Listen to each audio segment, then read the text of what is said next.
Eh bien bonjour à toutes et à tous, ici The Marvelman. Aujourd'hui on se trouve pour une vidéo consacrée à la tour des Avengers, la tour Stark, et pour voir qui l'a acheté dans le MCU. Alors vous le savez, encore une fois évidemment, c'est l'objet de théories depuis pas mal d'années, franchement même depuis Homecoming je pense. Beaucoup de gens se demandent, et on n'a toujours pas eu de réponse. C'est vrai que depuis Homecoming, honnêtement, on n'a quasiment jamais revu la tour Stark, à part une fois en modifié dans Far From Home, mais on le voit très rapidement et on voit pas tout l'immeuble donc on ne sait pas vraiment à quoi il ressemble. Et à part ça, c'est vrai que même dans d'autres projets MCU en général, quand il y a des plans sur New York, la tour n'existe tout simplement plus. Marvel ne la modélise même pas. Voilà, c'est juste une erreur quoi. Comme ils disaient d'ailleurs dans les séries Marvel Netflix, où apparemment, pour des questions de VFX, justement, ils n'avaient pas pu mettre la tour Stark, bien qu'elle y soit évidemment. Et c'est vrai que du coup, ce silence radio, bah, c'est un peu frustrant, c'est vrai, quand même, ils en font un peu limite tout un mystère depuis pas mal de temps, donc évidemment, on a envie de savoir. Et pour être tout à fait honnête, je pense même que Marvel à la base ne savait pas. Ils avaient lancé en effet des pistes avec ce rachat.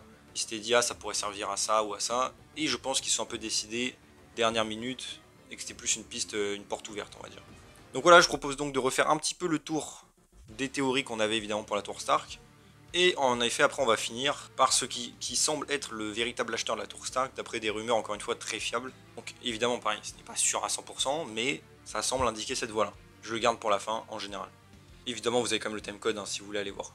Donc évidemment, la première théorie qui avait émergé à l'époque, et je pense que c'était la mienne aussi, c'est que la tour Stark soit rachetée par les 4 Fantastiques, et devienne en effet le Baxter Building, le QG des 4 Fantastiques, je pense que vous connaissez tous. Et c'est vrai que c'est une théorie qui me plaisait pas mal à l'époque. En effet, les 4 Fantastiques, on ne savait pas quand ils allaient arriver, même s'ils allaient arriver, parce qu'à l'époque, bon, avec la Fox et tout, c'était galère. Mais c'est vrai que j'aimais assez bien l'idée, surtout qu'en plus il semblait allier pas mal à Spider-Man, et que c'est vrai que Spider-Man a pas mal de crossover en général avec les 4 Fantastiques. C'est vrai que ça aurait été une plutôt bonne idée, je trouve. Même s'ils n'étaient pas encore 4 Fantastiques, en vrai ça aurait été stylé d'apprendre que c'est un truc pour des étudiants éventuellement par exemple. Et ça aurait été assez stylé. Bon après évidemment, comme vous vous en doutez, ce n'est absolument pas ce qui va arriver. Les 4 Fantastiques, en tout cas de ce qu'on sait a priori de rumeurs, ils ne sont même pas à la bonne époque dans la MCU, ils sont dans les années 60. Même si après ils arrivent dans le présent, mais bon. En tout cas voilà, ce n'est pas les 4 Fantastiques, mais ça aurait été très cool qu'ils le soient. Ensuite, une autre que j'avais vue qui était un peu liée pareil aux 4 Fantastiques, elle n'aurait pas paru totalement aberrante, c'est qu'elle soit rachetée tout simplement par Victor Von Doom, Fatalis, et que ce soit tout simplement son QG, on va dire, en tant que à New York, quoi. Quand il est en mode homme d'affaires, comme dans les 4 Fantastiques de 2005 par exemple. C'est vrai que ça aurait pas été bête aussi. Après, j'espère quand même que dans le MCU, pour le coup, on verra plus un Fatalis en Latverie, même si ça n'empêche pas qu'il ait des bâtiments et tout. Mais c'est vrai que j'aimerais plus le voir dans ce genre d'environnement-là et pas forcément à New York. Mais a priori, de toute façon, on ne se dirige pas vers là, mais la théorie était quand même assez sympa, c'est vrai. Ensuite, une autre théorie assez populaire, au final, qui a émergé, et surtout récemment, c'est que ce soit tout simplement la tour Fisk. Wilson Fisk, évidemment, le Caïd, qui a déjà une aventure bien complète dans le MCU.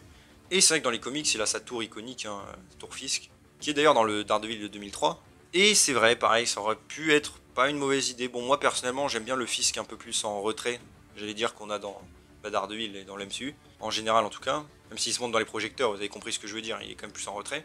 Et j'aime bien ce côté-là du personnage, alors avoir sa gigatour, bon, ça fait plus comics, mais je trouve que ça aurait enlevé peut-être un petit charme au personnage. Même si bon, en vrai, rien n'empêche qu'il l'ait plus tard. De ce qu'on sait évidemment dans Daredevil Born Again, il devrait devenir maire. Donc peut-être qu'à part la mairie, il pourrait acheter un immeuble et tout comme un QG. En soi, pourquoi pas. Et en tant que tel, c'est vrai que ça n'aurait pas été au final incohérent parce que la tour Stark, niveau timeline, se fait racheter vers 2016. Et c'est vrai qu'à ce moment-là, le problème c'est que Fisk est en prison. Après, bon, faut pas oublier quand même qu'il lui restait pas mal d'argent, qu'il aurait pu le faire avant d'aller en prison, vous voyez ce que je veux dire, il y a quand même toujours un truc à faire. Et que même en prison, d'ailleurs, il continue à gérer quelques business, en tout cas avec son argent, donc en soi, ça n'aurait pas été impossible. Mais a priori, on ne se dirige pas vers ça au final, même si ça aurait été sympa. Il y en a une autre, c'est vrai que j'avais vu aussi en vite fait, c'était Valentina et la CIA pour faire un QG comme avec les Thunderbolts. Ça devient une espèce de base du gouvernement. Bon, pareil, en vrai, pourquoi pas, mais je trouve que c'est pas le truc le plus passionnant à faire, et pareil, après, on ne se dirige pas vers ça, donc bon. Après, c'est vrai que pareil, on faire un bâtiment avec une nouvelle équipe, plus ou moins de Dark Avengers, en tout cas, les Thunderbolts du MCU en sont assez inspirés. C'est vrai que ça aurait été marrant et assez ironique, mais a priori, on ne se dirige pas vers ça. Une autre théorie aussi que j'aurais trouvé assez sympa si elle s'était réalisée, enfin, d'une certaine manière, c'est tout simplement Justin Hammer. Justin Hammer, je rappelle, dans le MCU qu'on n'a pas vu depuis 2013 dans le court-métrage All Eye the King, où on le voyait qu'il était en prison avec Trevor Slattery. Et on ne sait pas quel est son statut au sein du MCU à l'heure actuelle. On sait juste que son organisation continue à un peu prospérer et qu'ils font du trafic d'armes dans Harlem, on l'a vu dans Luke Cage, et qu'ils ont mis la main sur la technologie Shitori. Donc en vrai que Justin Hammer, au final, rachète la tour des Avengers, ça aurait été assez ironique et comme une espèce de victoire sur Tony Stark, en tout cas de son point de vue j'imagine. Après bon pareil, le problème de ce genre de théorie c'est Comment Tony Stark aurait-il pu laisser acheter la tour à quelqu'un comme lui si c'était le cas, évidemment. À moins qu'il pareil, il utilise des entreprises un peu fantômes, voilà, qu'il ait brouillé les pistes, mais avec Stark, honnêtement, qui me semble être assez prudent désormais, enfin, à l'époque où il a vendu la tour Stark en tout cas, ce serait assez étonnant et de toute façon, c'est pas vers ça qu'on se dirige. Mais je trouvais l'idée assez marrante. Une autre aussi assez populaire, évidemment, ça je pense que tout le monde s'en souvient, surtout à l'époque, c'est la tour Oscorp, tout simplement, avec Norman Osborn. Et pareil, c'est vrai que ça aurait pas été une si mauvaise idée, je pense, à une certaine époque, tout simplement d'implanter Oscorp dans la MCU et de cette manière-là, en plein milieu de la ville, ça aurait été stylé. D'ailleurs, fun fact, hein, j'en reparlerai dans une autre vidéo, mais à la base, quand les Amazing Spider-Man étaient censés faire partie du MCU, parce qu'au début c'était le cas, il y avait un accord justement pour que la tour Oscorp apparaisse dans Avengers 1 et que la tour Stark apparaisse dans Amazing Spider-Man. Et c'est vrai que ça aurait été assez cool, franchement. Et bon, du coup, évidemment, ça ne s'est pas fait. Et pour en revenir vraiment à la MCU, le problème, bah vous le savez, de toute façon, c'est qu'Oscorp n'existe pas. Bon, déjà, moi, ça me paraissait bien logique avant tout ça, mais on a la confirmation dans No Way Home. Et honnêtement, bon, même si on ne sait jamais, je vois absolument pas le MCU un jour faire son propre Oscorp. Tout simplement parce que déjà, bon, on a bien vu que le MCU n'aime pas refaire en général plusieurs fois les mêmes choses. Enfin, en général, j'ai bien, ils vont pas refaire un bouffon alors qu'ils viennent d'en faire un. Même si je sais que c'est pas celui du MCU, mais voilà. Et Kevin Feige a toujours dit, lui, en tout cas, qu'il n'aimait pas refaire des choses qui ont été faites avant. C'est pour ça qu'Homecoming et Far From Home font des choses très différentes, au point même d'en oublier ce qui fait Spider-Man d'ailleurs, mais bon. Ça, évidemment, c'est notre histoire. Mais donc voilà, Oscorp, même si l'idée en soi aurait été sympa, en tout cas, je pense, faire à l'époque d'Homecoming, ça aurait été cool. Ce n'est pas le cas, et pareil, on ne se dirige pas vers cette solution. Je coupe vite fait vers le milieu de la vidéo pour redemander, hein, si vous pouvez évidemment, de liker et de commenter la vidéo si vous le pouvez. Cela aide beaucoup évidemment, vous le savez, au référencement et ça m'aiderait beaucoup. Je vous laisse reprendre. Ensuite, on a deux autres possibilités que je vais un peu mêler les unes aux autres, vous allez voir. On va commencer par la première en vite fait. C'est un personnage dont on ne sait pas le nom. C'est tout simplement le mystérieux bienfaiteur de Ant-Man 2. Vous vous rappelez, Sonny Burch, qui me voulait mettre la main évidemment sur la technologie quantique, a dit qu'il travaillait pour quelqu'un. Et c'est vrai que jusqu'alors, dans la mission, on ne sait pas de qui il parlait. Pareil, on peut faire des hypothèses. À l'époque, il y en avait que c'était MODOK, justement, mais on sait que finalement non. Mais bon, ce personnage mystère, peu importe ce qu'il est, peut-être quelqu'un d'important, et aurait pu éventuellement, c'est vrai, acheter la tour Stark. Même si encore une fois, on ne se dirige apparemment pas vers ça. Mais c'est vrai que l'idée en elle-même est assez intéressante. Un perso mystère, c'est vrai que même MODOK, et que ce soit l'AIM, ça aurait pu être stylé, honnêtement. Malheureusement, bah, on sait ce que MODOK est devenu dans la MCU. Du coup, on ne reverra jamais l'AIM, je pense. Mais alors, du coup, comme j'ai dit, j'ai lié cette partie à un autre personnage. C'est tout simplement Monsieur Griffon. Alors vous allez me dire, mais qui c'est ça? C'est tout simplement un variant de Kang.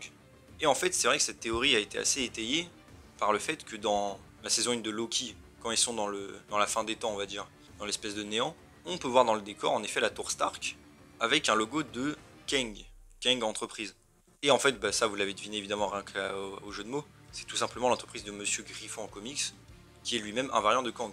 Et là, pour le coup, dans le MCU, ça confirme qu'il y a bien un variant de Kang, à un moment donné, qui a eu la tour des Avengers. Donc ça, c'est assez cool. Mais après, là, comme j'ai dit, dans le MCU, on va dire le nôtre, ce n'est absolument pas confirmé, et après, comme j'ai dit, on ne se dirige pas vers ça. Et comme j'ai dit, je liais ça un peu au bienfaiteur de Ant-Man 2, tout simplement parce que là, les dernières théories, ce soit que ce personnage soit au final Monsieur Griffon. Et en vrai, bon, après, petit aparté, mais c'est vrai que je trouverais cette idée assez cool, puisqu'on a lié Ant-Man à Kang dans le MCU, le fait que ce soit lui et qu'un soit un de ses variants qui voulait, de base, la technologie quantique, peut-être pour aller dans le monde quantique ou libérer, on va dire, le Kang Prime qu'il y avait dans Ant-Man 3. Je trouve que c'était une idée assez bonne et peut-être qu'ils peuvent continuer à l'exploiter. Mais bon, ça c'est un peu à part, évidemment. Mais au final, et c'est ça du coup la réponse on va dire à la question, les rumeurs donc les plus récentes, et ça franchement je pense que personne l'avait vu venir, en tout cas personne l'avait théorisé, en tout cas pas à ma connaissance, c'est que le mystérieux acheteur du coup de la tour Stark soit tout simplement Mephisto. Et oui, Mephisto évidemment vous savez le démon de Marvel, le diable, que beaucoup de gens d'ailleurs attendent dans la MCU, hein, à l'époque de WandaVision on s'en souvient des théories et des trucs comme ça. D'ailleurs Mephisto hein, qui va arriver finalement enfin dans Ironheart, joué par Sacha Baron Cohen. Et du coup de ce qu'on sait, encore une fois c'est des rumeurs mais très fiables, c'est bien lui qui a racheté la tour Stark. Mais alors vous allez me dire, qu'est-ce que Mephisto, le diable, ferait avec la tour des Avengers? Et en vrai c'est une bonne question. Et bah, vu que le projet se passe évidemment dans la série Ironheart, enfin en tout cas il apparaîtra là pour la première fois. Et pareil de ce qu'on sait apparemment, en particulier The Hood va travailler pour lui. Et apparemment il va essayer de lui prendre de la technologie Stark et de lui apporter. Et apparemment Mephisto va se faire une espèce d'armure, une bio-armure. Alors pareil, bon, Mephisto en bio-armure alors que c'est tout simplement le diable. Je vois pas trop l'intérêt, mais en vrai, bon, j'attends de voir parce que le concept dit comme ça paraît bizarre, mais dans la série ça peut être quelque chose de stylé, en vrai. Donc je vais pas juger trop vite. Même si d'ailleurs il y avait des concept art du perso qui m'ont fait un peu peur dans le sens mauvais design, en tout cas de mon avis. Et apparemment du coup Mephisto agirait plus ou moins comme un homme d'affaires. Il aurait sa forme humaine et un peu, voilà, homme d'affaires qui gère un business apparemment. Alors pareil, dans quel but, pourquoi la technologie Stark en particulier, tout ça évidemment reste à voir dans la série. D'ailleurs, apparemment, il sera souvent en forme humaine et quelques fois en forme démoniaque, mais on le verra pas vraiment. Et en tout cas, ça veut dire que techniquement parlant, sans s'en rendre compte, Tony Stark a conclu un pacte avec le diable. Un peu comme Ghost Rider, avec Mephisto. Mais bon, après, ça c'est plus une blague qu'autre chose. Mais en tout cas, voilà. Donc n'hésitez pas vous à me dire en commentaire ce que vous en pensez. Bon, déjà, les théories, laquelle vous avez le plus plu à l'époque, j'imagine que vous en avez lu souvent. Moi, c'est vrai que j'aimais bien pas mal celle des 4 Fantastiques. Après, voilà. Et Oscorp aussi, mais du coup, voilà. Aussi, que pensez-vous donc que ce soit Mephisto qui l'a acheté? Encore une fois, je le redis, hein, c'est que des rumeurs, mais elles sont très fiables, même si elles peuvent changer dernière minute. Voilà. Mais a priori, vraiment, on peut être sûr à 95% que c'est ça. Donc dites-moi ce que vous en pensez. Est-ce que vous êtes un peu déçu ou au contraire, vous trouvez ça assez surprenant? Moi perso, c'est vrai que ça m'a assez surpris. Je l'ai pas vu venir pour le coup. Et en vrai, pourquoi pas voir encore une fois ce qu'il va en faire de la tour. Mais ça risque en vrai d'être assez intéressant.